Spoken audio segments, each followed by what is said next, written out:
Hello everyone, আসসালামু আলাইকুম। কেমন আছেন সবাই? আই হোপ সবাই ভালো আছেন। আমিও আলহামদুলিল্লাহ ভালো আছি। তো বিকালবেলা একটু বের হয়েছিলাম, মানে বাসার ভিতরে এত গরম ছিল আর ইদানিং গরমের মাত্রাটা একটু বেশি, যার জন্য বাবুকে নিয়ে একটু বিকালবেলা বের হয়েছি।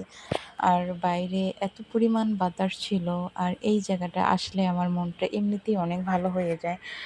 মানে এখানে আসলে আর বাসায় যেতেই ইচ্ছা করে না। এত সুন্দর পরিবেশ আর এত বাতাস যে বাসায় যেতেই ইচ্ছা করে না। যাই হোক, আমি একটু বের হইছিলাম। আর এই যে দেখেন, চড়ুই পাখির বাসা, মানে তালগাছে। মানে আমার যে কি যে ভালো লাগে। গ্রাম আমার অনেক পছন্দ, মানে শহরের থেকে। আমার গ্রামে আসলে শহরে যেতে ইচ্ছা করে না। আমার মতো কে, কে আছো একটু বইলো যে গ্রাম অনেক পছন্দ। আর আমাদের গ্রামটা কিন্তু অনেক সুন্দর।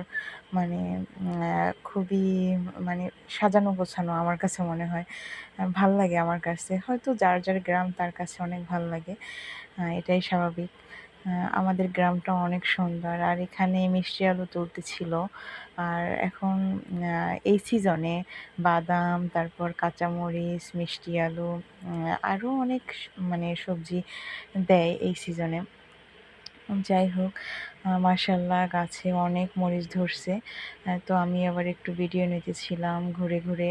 আর দেখতেছিলাম এখানে আমার এক ফুপি, সে আলু নিয়ে যাইতেছে বাসায়। আর এই যে আলু তোলা শেষ, এখন নিয়ে যাইতেছে বাসায়। মিষ্টি আলু কে, কে খাও? মিষ্টি আলুতে কিন্তু অনেক পরিমাণ, মানে আছে, মানে ভিটামিন আছে। বাচ্চাদের জন্য অনেক ভালো। যাই হোক, আমরা বাসায় যাইতেছি কারণ সন্ধ্যা হয়ে আসছে। ঘুরে, ঘুরে দেখতেছিলাম আর এত পরিমাণ বাতাস ছিল চারপাশে, মানে যেতেই ইচ্ছা করছে না। আ তো বাসায় তো যেতেই হবে, সন্ধ্যা যেহেতু হয়ে গেছে বাবুকে নিয়ে। আর এই যে কুকুরটা আমাদের সাথেই আছে। আর এই যে আমাদের বাড়ির রাস্তা।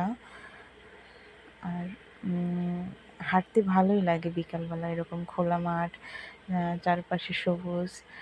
আর এত পরিমাণ বাতাস ছিল, আর বাতাসটা অনেক